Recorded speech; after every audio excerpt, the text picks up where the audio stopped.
በስመ አብ ወወልድ ወመንፈስ ቅዱስ አሐዱ አምላክ አሜን። ሰላም ውድ ቤተሰቦቼ እንዴት ናችሁልኝ? የጌታችን የመድኃኒታችን ኢየሱስ ክርስቶስ ጸጋና ሰላም ከሁላችን ጋር ይሁን። የእግዚአብሔር አምላክ ሰላም ከሁላችን ጋር ይሁን። እንዴት ናችሁልኝ? ዛሬ እንግዲህ በአንድ ቪዲዮ ተመልሻለሁ።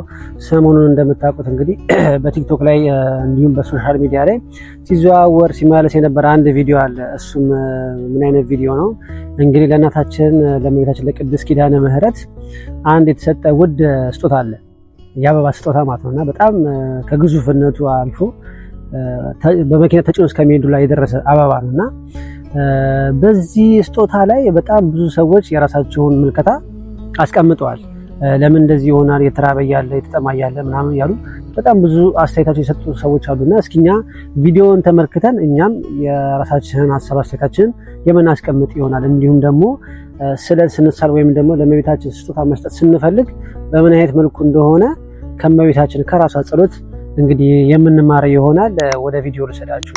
ይሄን ቪዲዮ ላይክ ማድረጋችሁን እንዳትረሱ፣ ሰብስክራይብ ማድረጋችሁን እንዳትረሱ። ይሄን ዩቲዩብ ወደ ቪዲዮ የተረጋጋ እረፍት ብቅ የሚለው እግዚአብሔር ተከፈት ሲል ተከፈት ሲል እግዚአብሔር ተከፈት።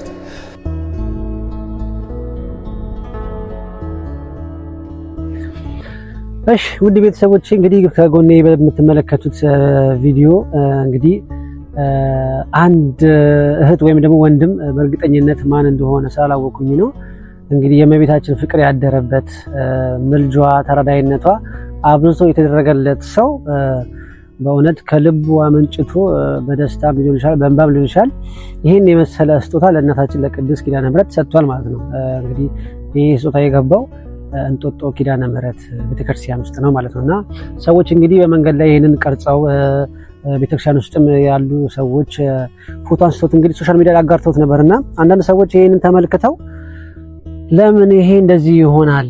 ስንት ተርቦ ያለ እመቤታችን በዚህ ደስ ትሰኛለች ወይ? ስንት የተራበ በር ላይ ቆሞ ስንት እርዳታ የሚያስፈልገው ሰው እያለ እንዴት ይሄ ሁላ ገንዘብ ወጥቶ ይሄ ነገር ይገዛል? ይደርቅ የለም ወይ? ዛሬ ለሚደርቅ ለምንድነው እንደዚህ አይነት ነገር የሚደረገው እያሉ የሚተቹም አሉ። በቀና መንፈስ ሆነው በቀና ልብ ሆነው በጣም ደስ ያለ እኮ እንደው መታደል ነው። ግን እንደው በጣም ደግሞ እመቤታችን ደግሞ ደስ እንዲላት እንደው የተራበ ቢበላ ወይ ደግሞ የተጠማ ቢጠጣበት ቆንጆ ነበር ያሉም አሉ። በቃ ከቀልብ ተነስተው ሐሳባቸውን ያጋራሉ። ግን እኛ የምንወስደው በፖዚቲቭ ወይ በቃ በመልካም መንገድ ወስደው ሐሳብ የሰጡትን ሰዎች ነው ሐሳብ የምንወስደው እንጂ ይሄ ነገር በቀና ተነሳስተው ለምን ይሆናል እኛ ፈራጅ ሆነው እንደዚህ የሚሉ ከሆነ ይሄ ስህተት ነው ማለት ነው። እና ወደ ስጦታው ስንመጣ እመቤታችን ቅድስት ድንግል ማርያም ይሄን ስጦታ ትቀበላለች ወይስ አትቀበለም ወይ ብለን ስንወያይ እመቤታችን ቅድስት ድንግል ማርያም ይሄን ስጦታ በደንብ አድርጋ ነው የምትቀበለው። በጣም በደንብ አድርጋ ደስ እያላት ነው የምትቀበለው ይሄ ስጦታ። ምክንያቱም ማሰብ ያለባችሁ ማለት ነው አንድ ሰው ለሚወደው ታቦት ለሚወደው ቅዱስ አንድ ስጦታ ሲሰጥ ያ ቅዱስ ማለት ነው የሚያየው የእንትኑን የስጦታውን ግዝፈት የስለቱን ግዝፈት ሳይሆን ያ ሰው በልቡ ምን ያክል ለእግዚአብሔር ፍቅር እንዳደረበትና የእግዚአብሔርን ምሕረት ወይም ደግሞ ቸርነት እንዴት እንደሚሻ የሚያሳይ ስለሆነ እነዚህ ቅዱሳን የሚያዩት የልቡን ነው የሚያመጣው ስጦታ አይደለም። ይሄን የሚያክል አበባ አይደለም። ለምን አንድ ዘለላ አበባ አንድ ፍሬ አበባ አትሆንም? ለምን አንድ ቅጠል አትሆንም? እነዛ ቅዱሳኖች በደስታ ይቀበሉታል ማለት ነው። ስለዚህ በዚህ ስጦታ እመቤታችን ትደሰታለች ወይ? በደንብ ነው የምትደሰተው። በደንብ ትደሰታለች። ምክንያቱም ይሄ ሰው ከልቡ ነው። አናውቅም እኮ ከዚህ ጀርባ ምናልባትም እኮ እሱ የተራቡትን እያበላ ሊሆን ይችላል እኮ የተጠሙትን እያጠጣ ሊሆን እኮ ይችላል እኮ አናውቅም። እኛ ያየነው ምንድነው ይሄን አበባ ለቅድስት ኪዳነ ምሕረት ሲሰጥ ብቻ ነው ያየነው። ስለዚህ ከተለመደው ነገር ውጪ የሆነ ነገር ስናይ ለምን ይሄ ይሆናል ማለት አይደለብንም። ከዚህ ጀርባ ያለውን ነገር በደንብ ማጣራት ስላለብን ማለት ነው። ስለዚህ እንግዲህ ይሄን የሚያክል አበባ ለእናታችን ለቅድስት ድንግል ማርያም ለኪዳነ ምሕረት የላከ ሰው በእርግጠኝነት ማለት ነው የምሬን ነው የምላችሁ በሷ ስም የተራበ ያበላም የተራበ ያጠጣም ብሎ ማሰብ በጣም ይከብዳል ማለት ነው። እንኳን የተራበ ማብላት በስሙ አይደለም ይሄው ለራሷ እንኳን ይሄንን እኮ በቃ በጣም ብዙ ሺህ ብር የሚያወጣ አበባ ነው ተመልከቱት። ይሄንን እንኳን አውጥቶ ስጦታ ልኮላታል ማለት ነው። ስለዚህ አንድ ነገር በሁለት መንገድ ልታዩት ይገባል ማለት ነው። ይሄ ሰው ለምንድን ነው ይሄን ነገር ያደረገው? ከምን ተነስቶ ነው? ብላችሁ ማሰብ አለባችሁ። ከዚህ ጀርባ ደግሞ ይህ ሰውዬ ምን ሊያደርግ ይችላል፣ ምን ሊሰራ ይችላል የሚሆን ነገር ደግሞ በደንብ ማሰብ አለብን ማለት ነው እንጂ ዝም ብለን ተነስተን ፈራጅ መሆን የለብንም ማለት ነው። ክርስቲያን ኦርቶዶክሳዊ ክርስቲያን መጠን ስለሆነ ማለት ነው ሁላችንም ነገር በመጠን መሆን ስላለበት ማለት ነው። ይልቁንስ ይሄ ከዚህ አበባ ይልቅ ምናለ የተራበ ቢበላ ወይ የተጠማ ይጠጣ ያሉ ሰዎች አሉና እውነት ለእመቤታችን ስንሳል ወይም ደግሞ ለእመቤታችን ስጦታ ስንሰጥ በምን አይነት መልኩ መሆን መቻል አለበት? እኛስ የምንጠቀመው ወገኖቻችንስ የምንጠቅመው በምን መልኩ ነው? በቃ በአንድ ድንጋይ ሁለት ወፍ የምንመታው እንዴት ነው የሚለውን ነገር ስንነጋገር እመቤታችን ቅድስት ድንግል ማርያም ኪዳነ ምሕረት ራሷ በገዛ አንደበቷ የጸለየችው ጸሎት አለ። አሁን ያለፈው ሰኔ 21 የእመቤታችን ቀን ቃል ኪዳኗን የተቀበለችበት ቀን ነው። ከልጇ ከወዳጇ ከጌታችን ከመድኃኒታችን ከኢየሱስ ክርስቶስ ቃል ኪዳን የተቀበለችበት ዕለት ነበረ።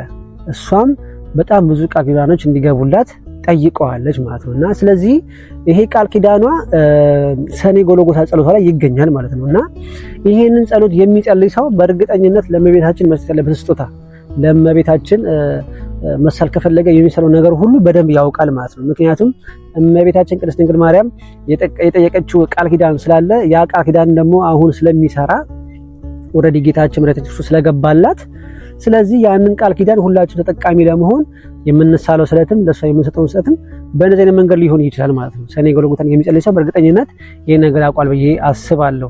እና ዛሬ ምን አደርጋለሁ? እመቤታችን ቅድስት ድንግል ማርያም እስኪ ምን ብላ ነው ቃል ኪዳን የገባች ቃል ኪዳን ገባልኝ ብላ ጌታችንን የጠየቀችው ምን ብላ ነው የሚለውን ከሰኔ ጎልጎታ አንድ ፓርት አውጥቼ አነብላችኋለሁ ማለት ነው። ይሄንን ካነበብን በኋላ ከዚህ በኋላ ስጦታ መስጠት ስንፈልግ ወይም ደግሞ ለእመቤታችን መሳል ስንፈልግ ከምን አንጻርና ከየትኛው አንጻር መሳል እንዳለብን ይገባናል ማለት ነው። ምን ለማድረግ በረከቱን ለማፈስ ማለት ነው። ቃል ኪዳኗን ለማፈስ ወደ ቤታችን ይዞ ለመግባት በህይወታችን ውስጥ በመንገዳችን ውስጥ በሁሉ ነገራችን ውስጥ በረከታ ቃል ኪዳኗ በእኛ ላይ እንዲሰራ እመቤታችን ቅድስት ድንግል ማርያም የጠየቀችው ቃል ኪዳንን ሰምተን እንግዲህ ከዚህ በኋላ መለወጥ ያለብን ነገሮች መለወጥ ከቻለን ይረዳናል ብዬ ያገዝኳትን አጭርዬ እመቤታችን ከጸሎታችሁ ጸሎት ከሰኔ ጎልጎታ የሆነች ነገር አነብላችሁና ከዛ በኋላ ደግሞ እናንተ ቤታችሁ ሙሉን እየጸለያችሁ እንግዲህ ከዚህ በኋላ ለእመቤታችን ስጦታ ተሰጥቶ ወይም ደግሞ ስትሳሉ ከዚህ በኋላ ማድረግ ያለባችሁን የምታውቁ በደንብ ይመስለኛል ብዬ አስባለሁ ማለት ነውና ወደ እመቤታችን ቅድስት ድንግል ማርያም ጸሎት ሰኔ ጎልጎታ እስኪ እንሂድ። እኔ ወላጅ እናትህ ማርያም የምነግርህን ሁሉ መታሰቢያዬን ለሚያደርጉ በስሜ ቤተክርስቲያን ለሚሰሩ አንተ የብርሃን ማህደር አዘጋጅላቸው። አቤቱ ስለኔ የታረዘውን ያለበሰ በሰው እጅ ያልተሰራውን እጹብ ድንቅ የሆነውን የማይጠፋውን የማያረጀውን እውነተኛ ልብስን አልብሰው። አቤቱ ስለኔ ስም በሽተኛ የጎበኘ የጠየቀ በቸርነት በይቅርታ ጎብኘው። አቤቱ ስለ ስሜም ብሎ ለተራበ ያበላውን የሕይወት እንጀራ አብላው። ሰማያዊ በሆነ ማዕድህም አስቀምጠው። ለተጠማ ያጠጣውን በኤዶም ገነት ከሚፈሰው የሕይወት ውሃ አጠጣው።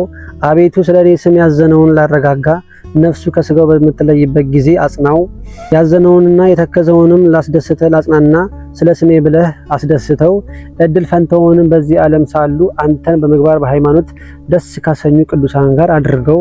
አቤቱ ምስጋናን የሚናገሩ መጽሐፍት ለጻፈ ላጻፈ በእኔ ስም ለጸለየ ሰማያዊ በሆነ አምደ ብርሃን ስሙ ጻፈው። በጸሎቱም ተማምኖ ይህንን መጽሐፍ በአንገቱ ላይ በሰው ልብ ያልታሰበውን ዓይን ያላየውን ጆሮ ያልሰማውን መልካም ዋጋ ክፈለው። አቤቱ በስሜ የሚያምኑ ሁሉ ከሲኦል ሞት ነፃ የወጡ ይሆኑ ዘንድ እለምንሃለሁ እማልድሃለሁ። አስቦ መታሰቢያዬን ላደረገ ዝክሬን ላዛከረ በበዓሌም ቀን በመሰገንበት ቀን ምስጋና የሚያመሰግንና የሚዘምረውን አቤቱ ዝማሬ መላእክት አሰማው። ጌታችንም ይህንን እንደወደሽ ይደረግልሽ አላት። በአንቺ ስም ቤተክርስቲያን ላሳነጸ የብርሃን ቦታ አዘጋጅለታለሁ፣ በመንግስተ ሰማያት ንጹህ ማደሪያ እሰጠዋለሁ እያለ ጌታችን መድኃኒታችን ኢየሱስ ክርስቶስ እመቤታችን ቅድስት ድንግል ማርያም ለዘረዘረችው ነገር ሁሉ በዚህ እንዲዳረጉ እንደዚህ እሰጠዋለሁ፣ ስትባልሽ መንገድ እሰጥልሻለሁ፣ እባርክልሻለሁ እያለ ጌታችን መድኃኒታችን ኢየሱስ ክርስቶስ እንግዲህ ቃል ኪዳኑን ሰጣት ማለት ነው።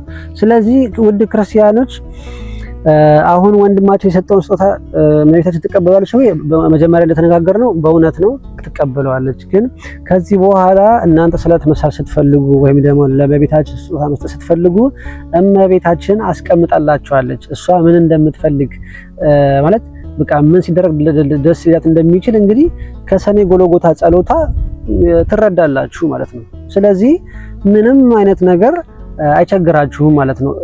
የሰው ነገር ውስጥ ገብታችሁ መፍረድ አይጠበቅባችሁ ማለት ነው። ስለዚህ ይሄ ሰውዬ ሞልቶለት ተደርጎለት እንቁ የሆነውን ስጦታ ሰጥቷታል። በሱ እንቁ ብሎ የጠራውን ማለት ነው። እመቤታችን አይደለም ይሄን የሚያክል አበባ አይደለም ዳይመንድ እንኳን ብንሰጣት ማለት ነው። የዓለማችን እንቁ ዳይመንድ ነው አይደለ? ዳይመንድ እንኳን ብንሰጣት እመቤታችን ቅድስት ድንግል ማርያም ያንስባታል እንጂ አይበዛባትም። ስለዚህ ከእመቤታችን አንጻር ስናየው ስጦታው እንደውም ትንሽ ነው፣ ግን ከሰውነት አንጻር እንደ ስጋ ስናየው ግን በጣም ትልቅ ነው። በእውነት ምን ያክል እመቤታችንን ቢወዳት ነው፣ ምን ያክል እናታችን ቅድስት ምሕረትን በልቡ ቢያስቀምጣት ነው፣ እንደው በምንስ ነገር ደርሳለት ነው፣ እንደው በምንስ ሰርታው ነው፣ በምንስ አግዛው ነው፣ ምንስ አሳክታላት ነው የሚለውን ነገር ከዚህ ስጦታ ማየት ትችላላችሁ ማለት ነው። ስለዚህ እመቤታችን ቅድስት ድንግል ማርያም ሰጥታው ካደረገላት እሰየው። ቅዱሳን ስጦታችንን መባችንን ወይም ደግሞ ምንድነው ስለታችንን ይቀበላሉ። ግን ያ የምንሰጠው ስጦታ ወይም ደግሞ የምናስገባው መባ ወይም ደግሞ ይሄ የምናደርገው ስለት የምናስገባው ስዕለት በላባችን ሰርተን ማለት ሌብነት ያልተጨመረበት፣ ሴራ ያልተጨመረበት፣ ዝርፍ ያልተጨመረበት ሆኖ በንጹህ ገንዘባችን የገዛ ነው ምንም አይነት ነገር ከሆነ ቅዱሳናት እግዚአብሔር አምላክ ስጦታችንን መባችንን እንዲሁም ስለታችንን ይቀበላል ማለት ነው። ግን ሰርቀን የምናመጣ ከሆነ ዘርፈን የምናመጣ ከሆነ በስልብና በድብትርና በጥንቆላ የመጣ ገንዘብ ከሆነ የቅዱሳን ሆነ እግዚአብሔር አምላክ እንዲሁም እመቤታችን ቅድስት ድንግል ማርያም ኪዳነ ምሕረት አትቀበለውም ማለት ነው። አንተ የሰጠ ሊመስል ይችላል፣ ግን እሷ ግን አትቀበለውም ማለት ነው። ስለዚህ በዚህ ቪዲዮ ላይ በጣም ብዙ ትችት ሲያቀርቡ የነበሩ ሰዎች አንድ ነገር በሁለት መንገድ ሊያዩት ይገባል ማለት ነው። ዝም ብሎ መፍረድ መልካም አይደለም። እግዚአብሔር አምላክ ካደረገለት በእመቤታችን ቅድስት ድንግል ማርያም ምልጃ ጸሎት ብዙ ነገር ካደረገለት ምንስ ቢያደርግ ያለውን አውጥቶ ቢሰጥ ምን ችግር አለው? ምን ችግር አለው? እና ችግር የለውም። እንደኔ አይን በጣም ደስ የሚልና ጥሩ ነገር ያደረገው ብዬ አስባለሁ። ሁሉም ነገር ቦታ ስላለው ማለት ነው። ይሄ ሰው እኔ አሁን ያሰብኩት ቀጥታ ሲመጣልኝ ምንድነው ይሄ ሰው ይሄን የሚያክል አበባ አስጭኖ ቤቷ ላይ ከወሰደ የተራበ ማያበላበት የተጠማ ማያጠጣበት ምንም ምክንያት የለውም። በቃ ምንም ምክንያት የለውም ብዬ አስባለሁ ማለት ነው። ምክንያቱም አስቡት እንግዲህ በስሟ ማብላትን በስሟ ማጠጣትን ትልቅ ነገር እንደሚያሰጥ እንግዲህ ይሄ ወንድማችን ወይም ደግሞ ይሄ እህታችን ታውቃለች ወይም ነው ያውቃሉ ብዬ አስባለሁ። ስለሚጸልዩ ማለት ነው። ይሄንን ጸሎት ደግሞ ያውቁታል ብዬ አስባለሁ። ያለፈውንም እንግዲህ የእመቤታችንን እለት እንግዲህ እሱንም ለማክበር አይደለ የተላከው። ስለዚህ አቦን የላከበት ቀን ራሱ ይነግረዋል። ኦሬዲ ቃል ኪዳን የተቀበለችበት ቀን ነው። ስለዚህ በዛ ቃል ኪዳኗ በረከት እናፍሳለን፣ ብዙ ነገር እናገኛለን ብለን ስለምናስብ እነሱም ብለው ስለሚያስቡ ይሄንን እንቁ የሆነውን ስጦታ አምጥተዋል ማለት ነው። ስለዚህ እመቤታችን ትቀበሏለች፣ በደንብ ትቀበለዋለች። ምንም ስህተት የለውም። ምንም ስህተት የለውም።